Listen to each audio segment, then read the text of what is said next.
Hello students of class 8th. I hope you all are fine.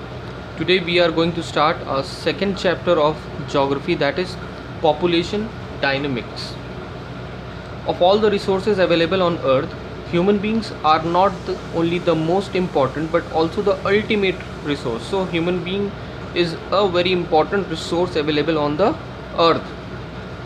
The natural resources of the earth provide us with a large variety of raw materials which cannot be used directly.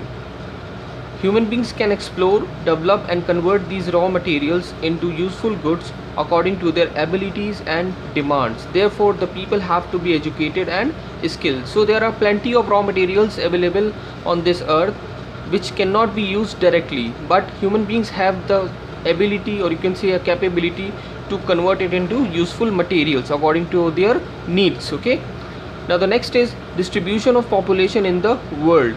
The human resources, like the natural resources, are not evenly distributed over the surface of the earth. So they are not evenly distributed. They vary greatly according to their education, age, sex, standard of living, etc. The way the human beings are distributed across the surface of the earth is called the pattern of population distribution. So the distribution across the surface of the earth of human beings are known as pattern of population distribution. The total population of the world in 2015 was about 725 crores. About 60% of the total population lives in Asia only.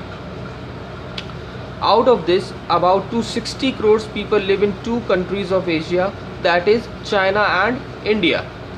About 90% of the total population of the world lives in about 10% of the total land of the earth. Thus, the distribution of population is highly uneven.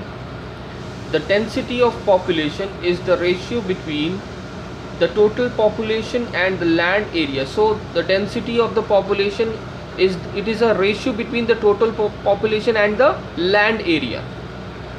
The population density of a country or any specific region can be calculated by dividing the total population of the country by the total geographic area of that country or region. Okay, the world's density of population is about 48% per square kilometer, but the actual distribution is very complex. We can divide the world into three parts to study the distribution as per the density of population.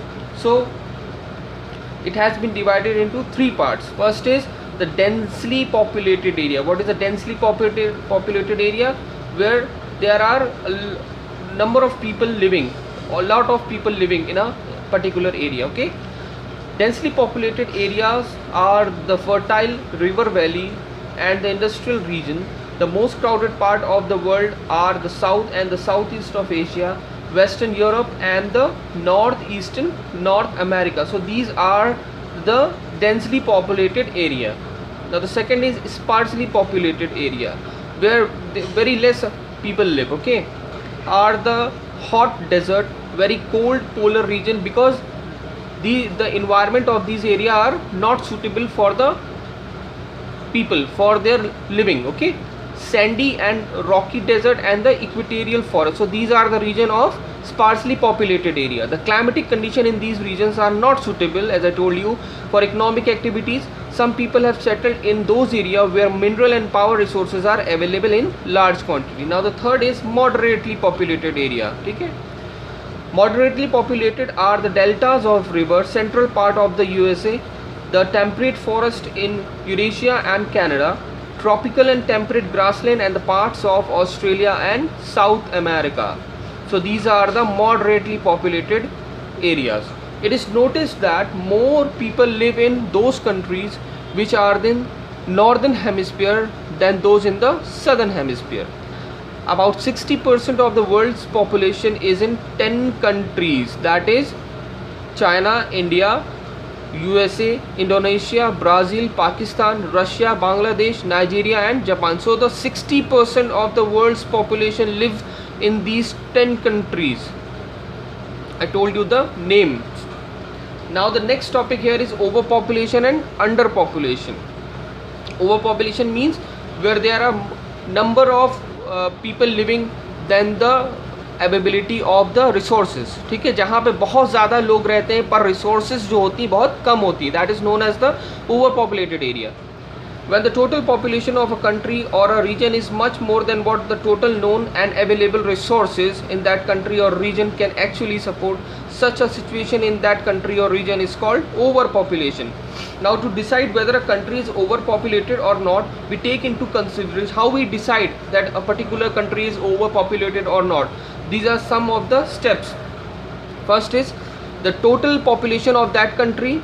First of all, the total population of that country. Second, total food production. Okay. The third is sustainability of a country on its resources. Mostly the unwanted increase in population is due to the high birth rate. So it is one of the factor of increased population, high birth rate, low death rate, and the migration of people from other part of that country or region. So the migration of the people from other part means people from other countries came into that particular area or particular country and start living there for their jobs and for their you can say to live there and earn for their living. Okay. Now, some of the overpopulated countries or region in the world are China, India, USA, Indonesia, Bangladesh, Pakistan and Brazil, etc. Now, what are the impacts of overpopulation? First is the continuous shortage of resources, as the demand is more and the availability of resources. So you can say because the population is more than the resources, so the resources will always be in shortage. Okay. The total employment opportunities are less, but the job seekers are more, and hence it creates unemployment. So people there are unemployed because of their mass, because many people are living there and there is a shortage of jobs. Third point, a majority of population will have less income due to underemployment, and people will thus live in slums. Okay. So a majority of people will get very less amount of income, so they have to live in small you can say in a poor condition or in the slum area.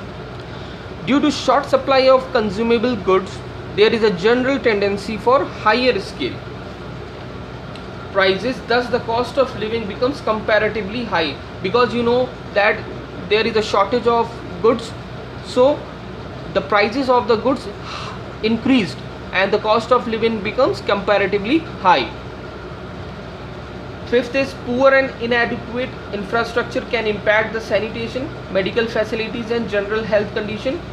More land is needed to meet the need of more population, and thus the forest will have to be cleared to provide the land for more shelters and producing more food. Okay. Normally such countries have to be import more goods than they are actually export. This leads to imbalance in trade. So that country have to import the resources from other countries to feed the people of their country. Okay. And this leads to imbalance in trade. Excessive use of fossil fuels for domestic cooking, personal and public transport and industry may lead to global warming. The problem of overpopulation in a country or region can be reduced or solved through awareness among the people, proper and timely education, family planning programs, etc. Better healthcare and development of the industries for the creation of employment opportunities also help an overpopulated country. Now let us understand what is underpopulation. When the total population of a country or a region is much less than what the total known and available resources in that country or region can actually support.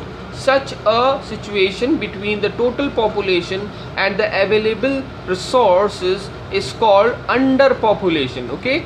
So here is the population is less than the available resources. In this situation, the total available resources of the country or region are not fully utilized, because the people living here are in very less number, so they cannot fully utilize the resources. The main causes for underpopulation are as under. decrease in birth rate, increase in death rate, out migration of people from that country. So in decrease in birth rate is less, death rate is more, and people migrate and go to the other country. Some of the underpopulated countries or region are Australia, Canada, the periphery of the region in the USA, and the Amazon River basin, etc.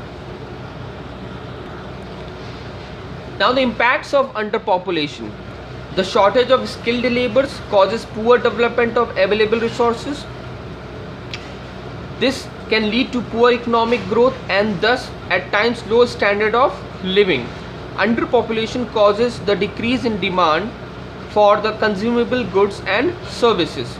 So the demand for the consumable goods and services are less in these underpopulated countries. There is a fall in price of goods due to less demand and more availability. Those industries which are labor intensive will not develop in such countries or region because workers are less in these countries. So industries which are labor intensive, which works on labor, will not be able to develop. Due to the continuous less pressure on the available resources, the pollution of air, water, land, etc. will be less. Hence the situation of underpopulation and overpopulation both are not suitable for a healthy growth and development of the country or region. Thus one should try to achieve the stages of optimum population. Optimum population means a balanced population, which means that the total available resources in the country or a region are sufficient to support a certain number of people. Now factors affecting the population of places. What are those factors which affect the population of places? Human beings normally want to settle in those areas where food, land and water are easily available. Areas that are too hot or too cold do not suit them. It is due to this fact that the distribution of population is highly uneven. There are many factors that collectively influence the distribution of population. Now what are those factors? Let us see. First is topography. In the mountain, plateaus or hill, land for agriculture is not easily available. You know that the land in the mountains, plateaus or hills are not available for agriculture. Okay, the climate is also not favorable, the means of transport and communications are limited, and irrigation is not possible. Thus the plain areas like Ganga Valley or the Gangetic Plains are far more thickly populated, means the plain area, okay, are far more thickly populated than the mountainous regions like Himalayas, the Alps or the Andes. Now the second is climate. Human beings cannot comfortably live in extreme climatic conditions such as too hot, too cold or too dry. So these type of climate are not suitable for human beings. Such climatic conditions are not suitable for farming also. Thus the hot desert and polar regions are sparsely populated. So a very less amount of people live in such areas. On the other hand, the monsoon climatic regions are thickly populated. So where there is monsoon climate, so there are number of people living there. Now the third is soils. The fertile soil in the river valley or of volcanic origin are far more productive than the other type of soil. Such regions provide suitable land for agriculture. These areas can support a large number of people. Thus the river valley are densely populated. Now water, especially fresh water, is one of the basic need of human beings, animals and plants. Rivers are an important source of fresh water. We need an adequate supply of fresh water for domestic agriculture industries and for other purposes. Thus the river valley are densely populated and the hot dry desert have very sparse population. Now the next is minerals. Availability of minerals in areas of even adverse climate attract more people for settlement. Hot and dry areas of the Middle East countries and Alaska in North America have more people due to the availability of mineral oil resources. Industries, the growth and development of industries attract people from the surrounding areas for settlement. The industries provide employment opportunities to a large number of people on the permanent basis. The Tokyo region in Japan and the Kolkata, Mumbai region in India are densely populated area due to the establishment of industries and more employment opportunities. Development of transport. Region with an adequate and efficient network of transport and communication are generally thickly populated, as this increases the economic activities. Next is cultural factors. The places with religious or cultural activity tends to attract more people. Haridwar, Ajmer, Amritsar, Jerusalem and the Vatican City are typical examples. So these are the factors of population of a place. Okay. Now the next topic here is population change. We know that the total number of people living in a country or in a particular region is not fixed. So it changes from time to time due to several reasons. Thus, the change in the number of people living in a particular area during a specific time is known as population change. So the population can either increase or decrease, which is due to several factors. These factors are the component of population change. The main components are birth rate, death rate and migration. Now let us see birth rate, death rate and migration. The birth rate is normally defined as the total number of live birth per 1000 population in a year. So it is the total number of live birth per 1000 population in a year. The death rate is defined as the total number of deaths per 1000 population in 1 year. Migration is the movement of people in and out of a particular area. People can move from one part of the country to another or from one country to another country. Those who come into the region or country are called immigrants. So the people who came into the country are called immigrants, while those who leave a country are called immigrants. Okay. The people normally migrate within a country or from one country to another in search of work or better employment opportunities. It has been noticed that there is a large scale migration from the underdeveloped and developing countries to the developed countries. So people of the underdeveloped and developing countries migrate to a developed country for better work opportunities. The rate of increase or decrease in population is not the same in all the countries of the world. It varies greatly and depends upon the facilities available in that country. Some countries have adopted the scheme of family planning, thereby restricting the numbers of children in a family.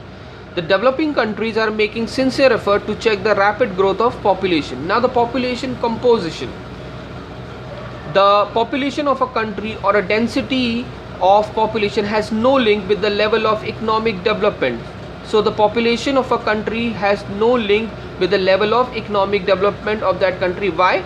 Let us see. For example, Japan and Bangladesh have a very high density of population, okay, but Japan is highly developed while Bangladesh is equally backward.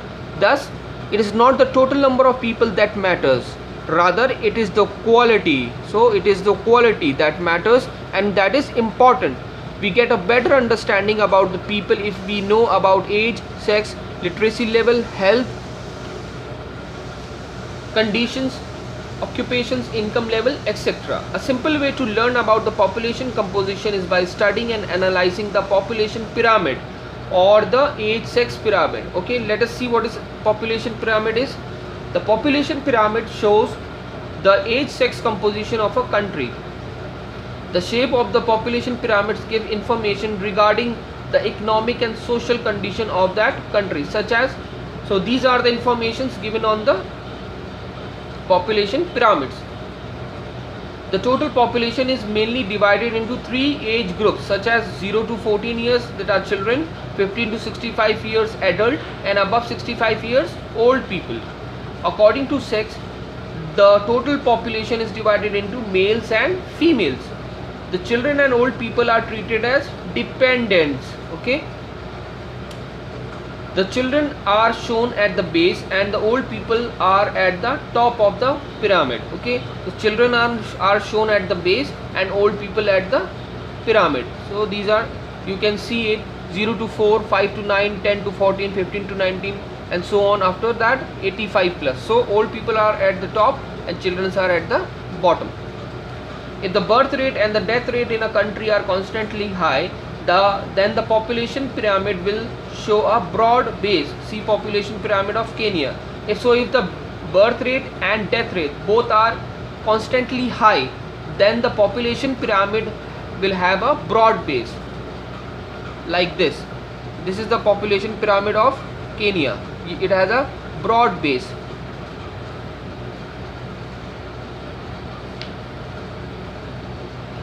As one moves to a higher age group, the pyramid will rapidly narrow towards the top. This means that lesser number of children can become adult and the number of old people is also limited. Okay, if the birth rate is high and the death rate is low in a country, then the population pyramid will not rapidly become narrower towards the top. Such countries will have a large number of adults and hence a strong workforce. In most of the developed countries, the birth rate is low, such as in Japan, France, UK, etc. In such countries, the population pyramid will be narrow at the base and may broaden in the adult section. Now the rural-urban population. The people who are living in the villages and their main occupation is farming forms the rural population in the world. So the people living in villages and their main occupation is farming are the rural population, rural people. It is roughly estimated that about 40% of the world's population live in villages. The largest rural population in the world is in India, followed by China. So India is the largest rural population. Most of the people here have do a farming and live in rural areas. They are known as farmers, you all know. The people who are living in towns and cities and their main occupation is not farming forms the urban population in the world. So the people living in cities and do jobs etc. are known as urban people or urban population. Okay, now students, this is the content of this chapter. Now go through this video again. After that, read the chapter thoroughly from the PDF file given to you, and also write the hard words, exercises and the question answers in your geography copy. Thank you.